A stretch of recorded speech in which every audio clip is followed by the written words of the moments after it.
The red dust of the field swirled violently as Elias and Saren prepared their defenses. The sky glowed faintly orange from the rising suns, but the light did little to warm the cold tension that hung in the air. Every ridge, every rock, every dip in the ground mattered now. They were not just defending a crater, they were defending the future of multiple worlds. Elias adjusted his equipment for the 10th time, checking energy cells, weapon calibrations, and his communicator. The Nullborn would not wait. He could feel their approach in the vibrations of the ground, in the low hum of the air. They were coming faster, stronger, more determined. Saren floated beside him, her silver armor reflecting the dim sunlight.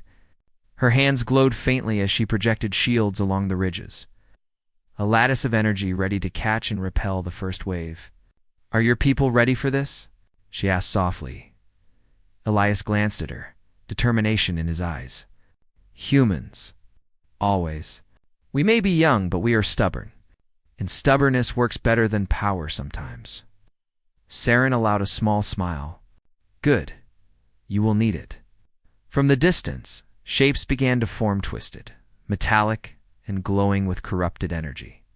The Nullborn were coming in greater numbers than before, their forms constantly shifting and reforming as if the storm itself carried them. Their humming and crackling energy filled the air, making the red dust vibrate. Elias tightened his grip on his weapon. "They're larger this time," he said, squinting, "and more aggressive."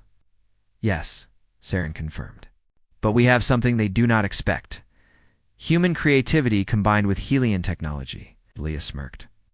"That's a dangerous combination for anyone who underestimates us." Together, they took positions.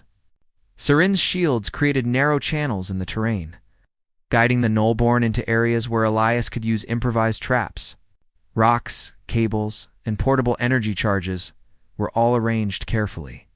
Every move had to count. One misstep, and the Nullborn could overwhelm them. The first wave struck, like a wall of glowing metal. Elias fired rapidly, targeting weak points Saren indicated. The Nullborn swirled around, reforming almost instantly, but the traps slowed them. Some fell into the pit traps Elias had dug. Others were caught in energy nets Saren projected from her hands. "This is just the beginning," Saren said. "They will adapt. Be ready." Elias adjusted his aim, noticing patterns in the creature's movements. Humans had an advantage Saren did not anticipate: unpredictability. He darted from ridge to ridge, luring the Nullborn into vulnerable positions. Each shot, each movement forced the creatures to shift their form, exposing weak points. Hours passed like minutes. The sun shifted, casting long red shadows across the battlefield. Dust and energy sparks filled the air, making it hard to see. But through it all, Elias and Saren fought together seamlessly. They were no longer just human and Helian, they were a team. Saren raised her hands high, creating a massive protective dome around the pod and surrounding terrain. "This will last only minutes." She shouted over the roar of energy and wind. "Use them wisely." Elias nodded, moving quickly to deploy a final series of energy disruptors he had rigged with Saren's guidance. They were unstable, risky. They could destabilize the Nullborn cores temporarily enough to drive them back. As the Nullborn surged, Elias activated the disruptors. Waves of energy shot outward, colliding with the creatures. They shivered violently, fragments of energy scattering into the red dust. Saren amplified the effect, sending pulses through the shield that vibrated through every particle of the storm. One by one, as the Nullborn fell, their glowing forms flickering like dying stars. Some were destroyed outright, others retreated in confusion, their energy scattered and unstable. The remaining creatures hissed. Whirling in the dust before disappearing into the horizon, Elias sank to the ground, exhausted but alive. Saren lowered her shields, her armor still glowing faintly from the effort. For a long moment, they simply looked at each other, breathing heavily, watching the calm return to the red dust fields. "You did well," Saren said finally. Her voice was calm but carried pride. "Your people, they are stronger than I believed." Elias wiped sweat from his forehead, smiling despite the exhaustion. "Humans endure. That's what we do." Saren tilted her head slightly. "Endure. Yes. and adapt. I see now why your species has survived when others have fallen. Courage, creativity, and determination. You are remarkable. Elias chuckled softly. Remarkable is one word for it.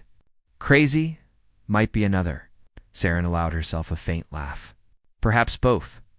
The wind began to calm, and the dust settled into soft rolling mounds. Elias stood, brushing himself off. He looked toward the horizon, where the last remnants of the Nullborn had vanished.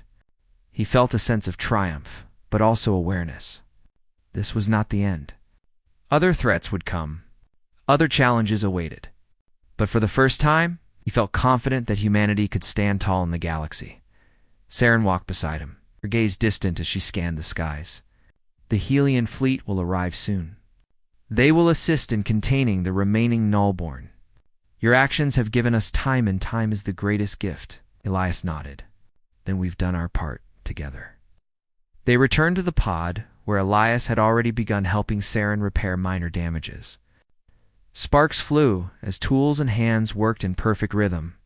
Even in the quiet moments after the battle, the teamwork between human and Helian was seamless, as the pod's systems hummed steadily once more. Saren removed her helmet fully, setting it down carefully beside her. Elias watched her face, noting the calm strength and quiet beauty that had first captivated him. She stepped closer, her silver eyes reflecting the dim sunlight and the last glimmers of the fading storm. Elias could not help but whisper again, though this time it was not only about discovery. Beautiful. Saren looked at him, her expression softening. Yes, she said. It is beautiful. The courage of your people and the bond we have formed. He felt a warmth in his chest he had not experienced in a long time. It was the warmth of hope, of trust, of knowing that even in the vast, dangerous universe, humans could stand as equals among the stars. A low hum came from the horizon. Saren turned, eyes narrowing. A small fleet of Helian ships had arrived, sleek and silver, descending from the skies in precise formation. Energy beams flashed as they prepared to sweep the remaining dust fields for Rogue. Nullborn fragments. Elias stepped beside Saren, feeling a surge of pride. Looks like the cavalry is here, yes, Saren said. And your people will be remembered. Humans are no longer young in the galaxy. You are. Ready, Elias glanced toward the horizon, imagining Earth, Mars, and the colonies beyond. Humanity had survived countless challenges before, but now they faced the unknown, the vastness of space itself. And yet, standing beside Saren, he felt ready for anything. The Helian fleet landed, and their ships formed protective rings around the dust fields. Saren turned to Elias, her eyes meeting his. You have done well, human. You have shown that courage and determination can rival the greatest technology. You have earned respect. Elias smiled faintly. And you've shown me that even in the most alien places, cooperation and trust can change the outcome. She placed her hand lightly on the pod. Together, we have made a difference. Together, humans and Helians will face the stars. For a moment, they stood in silence, letting the words sink in. The dust fields were calm now. The storm passed, and the red sands glimmered faintly under the twin suns. Life, courage, and determination had triumphed over chaos and destruction. Elias looked at Saren one last time. So, what's next? He asked. She smiled. Next, we prepare. The galaxy is vast, and threats are endless. But your people, they are ready. And together, we will meet them. He nodded, feeling a swell of pride. Humanity had survived, not through sheer power, but through courage, creativity, and the willingness to face the impossible. And in this, the humans and their new allies stood tall in the galaxy. As the Helian fleet lifted off to patrol the dust fields, Elias watched the horizon. Somewhere beyond, new challenges waited, but he was no longer afraid. Humans had proven themselves, and the galaxy would know their name. And standing beside him, Saren removed her helmet fully once more, her calm gaze meeting his. Elias smiled, the words almost escaping before he whispered again, Beautiful. Saren nodded, a soft acknowledgement of both the moment and humanity itself. Together, they stepped toward the pod, ready to face the future, ready to explore, ready to stand tall in a universe that had underestimated humanity for far too long. The stars began to emerge, one by one, shining faintly over the red dust fields. And in that light, humanity's courage and determination shone brighter than ever. Princess Lyra of Aloria stood at the tall window of her tower, staring at the endless city that shimmered beneath the twin suns. Golden streets stretched far, lined with buildings of silver and crystal that reflected the sunlight like stars scattered on the ground. Yet, despite the beauty surrounding her, Lyra felt nothing but emptiness. For years she had hoped for love, believing in the stories her nursemaid had whispered as a child. Tales of knights, brave heroes, and kind-hearted princes who would come and sweep her away. But the reality of her life was far different. One after another, suitor after suitor had come to Aloria offering gifts, promises, and flattery. Each one had left her more disappointed than the last. Some cared only for her title, others for her riches. Few were honest. Lyra had tried. She had smiled politely, listened patiently, and even offered friendship. Yet every encounter ended the same: hollow words, shallow promises, and broken trust. Slowly, she had begun to give up on the idea of love altogether. She retreated into her tower, choosing books, starlight, and the hum of machines as her companions. Her only constant friend was Storym, a small, silver robotic advisor. Storym had been with her since childhood, programmed with both wisdom and gentle humor. Its eyes glowed softly as it hovered nearby, reading her expressions like an old friend.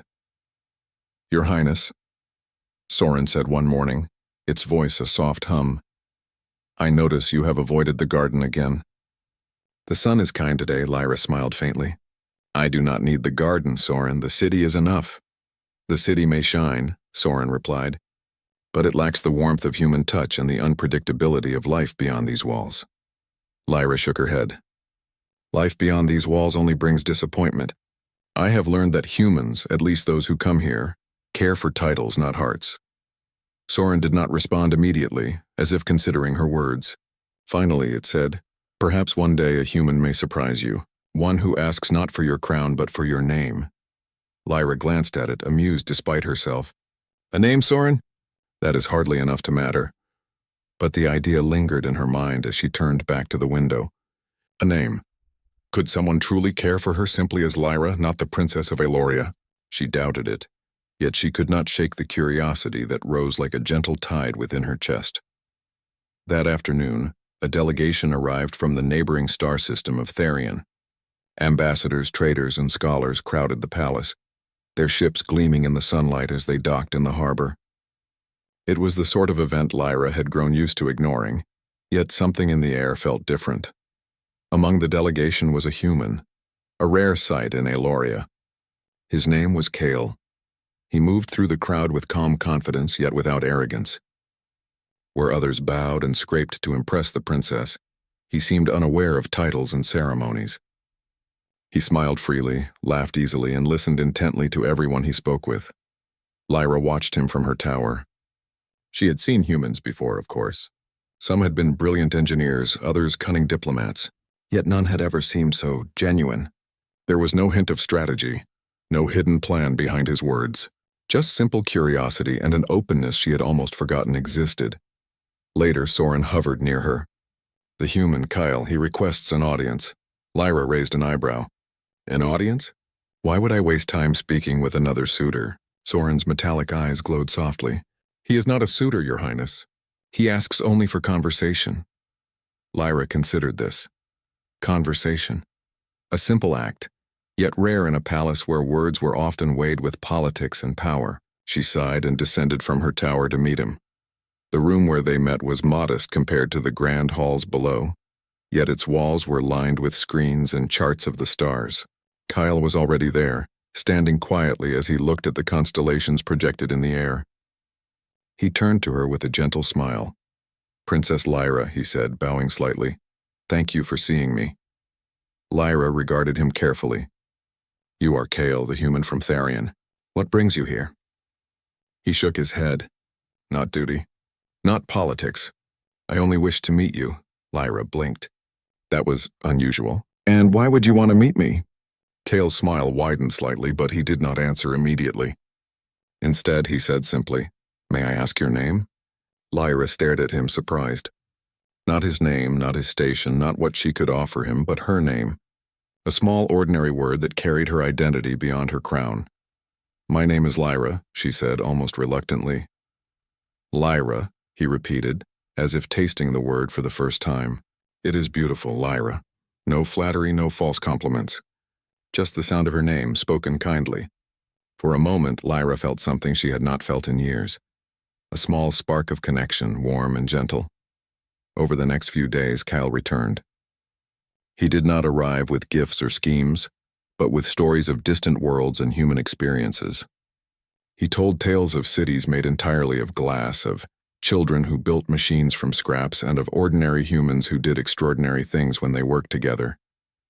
Lyra listened, fascinated. She laughed at his stories and asked questions freely, without the pretense she usually maintained around strangers. She realized that in Kale she had found something rare, a friend who saw her not as a princess but as Lyra. Word of Kale's visits spread quickly through the palace. Some nobles whispered that the princess had lost her senses, letting a mere human wander freely into her tower. Others were curious, intrigued by the unusual friendship forming. Lyra, however, did not care. For the first time in years, she felt alive. Soren observed quietly, its sensors noting every smile, every spark of laughter. "It seems, Your Highness, that curiosity may be stronger than caution." Lyra nodded. "Perhaps. Or perhaps he is exactly the person I needed to meet, though I did not know it." One evening, as the twin suns set and painted the city in shades of amber and violet, Kale and Lyra walked along the palace gardens. She pointed to the stars above. "Do humans believe in destiny?" she asked. Kyle looked up, thoughtful. "We believe in choice. Destiny is something you make, not something that is given." Lyra considered his words. All her life she had felt bound by duty and expectation. But Kale's presence reminded her that there were other ways to live. Other ways to find meaning. The wind rustled through the trees, carrying the scent of alien flowers, and Lyra felt a strange sense of freedom. She had closed her heart to love, believing it would only bring pain. Yet here, in the company of a human who asked only for her name, she felt hope begin to bloom again. For the first time, Lyra realized that love was not about grandeur or ceremony. It was about connection, trust, and the simple courage to be oneself. She did not yet know what the future held, nor did she understand the dangers that lay ahead. But for this moment she allowed herself to believe that something genuine could exist, even in a palace built on power and expectation, and so, the princess who had given up on love found herself listening once more, not to suitors or nobles, but to a human who had asked only for her name. A name, a spark, and perhaps the beginning of a story neither of them could have imagined. Days passed, and the presence of Kale in Princess Lyra's life became a gentle but persistent rhythm. Unlike the other visitors who had come to the palace with ambitions or demands, Kale moved through the corridors as if he belonged to no world but the one he chose to enter. He asked no favors, accepted no gifts, and offered only his attention and stories in return. Lyra found herself anticipating his visits. Each day she would sit by the observation window, her silver hair catching the sunlight, waiting to see him appear at the tower entrance. When Kyle finally arrived, he would bow slightly, his eyes warm and curious, and ask simply, "May I join you, Lyra?" It was in these moments, away from the polished halls of the palace, that Lyra began to feel something she had long forgotten: joy. She laughed at Kale's tales of human ingenuity, of entire cities built with little more than imagination and determination, of inventors who turned scraps into machines that could heal, protect, and explore. Humans, he explained, thrived not because they were the strongest, but because they never gave up and always helped one another. "That is very different from the galaxy we live in," Lyra said one afternoon, staring at the map of distant systems projected in mid-air. "Here, power and wealth dictate every decision. Honor and kindness are rare commodities." Kyle leaned back on the cushioned bench in the tower garden, a soft breeze rustling his dark hair. "Perhaps. But even in your galaxy there are humans, and humans are clever, adaptable, We find ways to survive and even to shine where others see only obstacles. Lyra felt a spark of excitement. Then maybe humans can teach even the Princess of Eloria something. Kyle smiled. I hope so. But even if I fail, I will have learned something from you as well. The simplicity and sincerity of his words began to break down the walls Lyra had built around her heart. She realized that love, or at least connection, did not need grandeur or ceremony. It needed honesty, attention, and the courage to care for another being simply because they existed. Yet not all in the palace welcomed this bond. Whispers spread quickly among the nobles. A human in the princess's tower. One counselor scoffed during a meeting. He cannot understand court etiquette or the responsibilities of royalty. This is folly, another noblewoman muttered. It is dangerous to let a foreigner influence her. He may have ulterior motives. Who knows what humans want? Lyra overheard these murmurs but did not respond immediately. She knew the world would always question her decisions, especially those of the heart. Still, her curiosity and trust in Kale outweighed her fear. She had grown tired of caring what others thought. One evening, as the twin suns set and painted the palace in fiery hues of orange and violet, Kale and Lyra sat in the tower's observation garden, watching the city lights awaken below. Do you ever get tired of your own world, Kale? Lyra asked softly. He turned to her, eyes reflecting the first stars of the evening. Every world has its challenges, but I find that when people care about one another, even a hard world becomes brighter. That is what I hope to find here. Lyra felt a warmth in her chest that went beyond friendship. And have you found it? She asked. Kale hesitated, then said, perhaps. But I think the answer is in learning each other's names, not their titles. Knowing someone as they truly are, that is what matters. Lyra smiled, feeling the weight of centuries of royal expectation lighten slightly. Here was a being who saw her not as a princess but as Lyra, not as a symbol but as a person.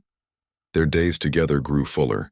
Kale taught her about human history, of civilizations that rose from nothing, of explorers who ventured beyond the known, and of communities that thrived because they valued courage and cooperation above power.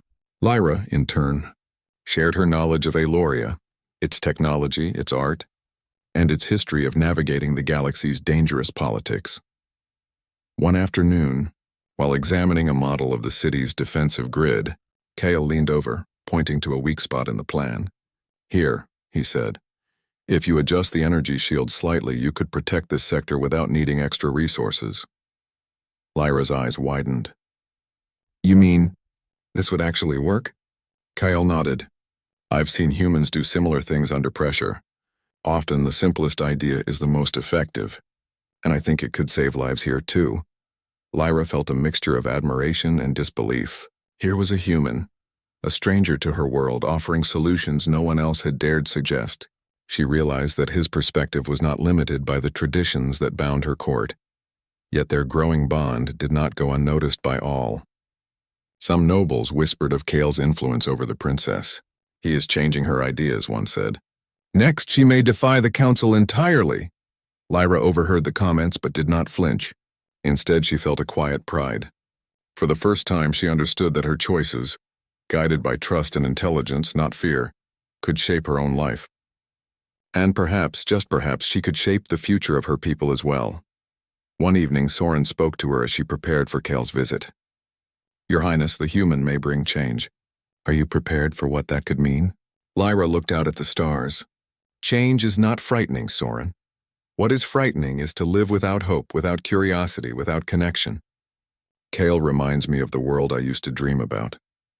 When Kale arrived that night, he brought with him a small gift, a star map of a distant system that humans had recently explored. I thought you might like to see new stars, he said, handing it to her. Lyra examined the map, her eyes tracing the paths of unknown planets. These are beautiful, she whispered. Have humans really been there? Kyle nodded. Yes, and each world teaches us something. Even failures show us what is possible. Lyra thought about her own life. For years she had measured failure by the disappointment of suitors and the limitations of her station, but Kale's words reminded her that failures were only lessons. That courage came from trying, from reaching out, from daring to care despite the risks. As the nights passed, Lyra and Kale shared more than stories. They spoke of dreams and fears, of places they longed to see, of the lives they wished to live beyond expectation. For Lyra, these conversations were a revelation. She had been raised to obey, to serve, to perform. But in Kale's company, she could simply exist. She could be Lyra. One evening, Lyra asked almost shyly, "Kyle, why do you care about me? Why not just leave after your duties here are done?" Kale looked at her, his eyes steady. "Because I see you, Lyra. Not the princess, not the crown, not the city. I see you. And sometimes that is enough reason to stay." Lyra felt a tear form, unbidden, and quickly brushed it away. She had given up on love, thinking it could only bring disappointment. Yet here was someone who saw her, valued her, and asked nothing more than to know her name. The city outside the tower lights shimmered like a sea of stars, and for the first time, Lyra felt a sense of belonging that had nothing to do with titles or duty. She realized that perhaps the human was teaching her something important, that connection, trust, and shared understanding were as powerful as any throne or army. As the twin moons rose over Aloria, casting silver light across the gardens, Lyra knew that her life was quietly, irrevocably changing. She had met a human who asked only for her name, and in return, he had given her something far greater: hope. In the days to come, their bond would be tested by challenges no one could foresee. But for now, Lyra allowed herself to believe in the possibility of a world where trust and courage mattered more than fear and politics. And in that belief, a seed of something remarkable began to grow, a connection that could change not only her heart, but the future of Aloria itself.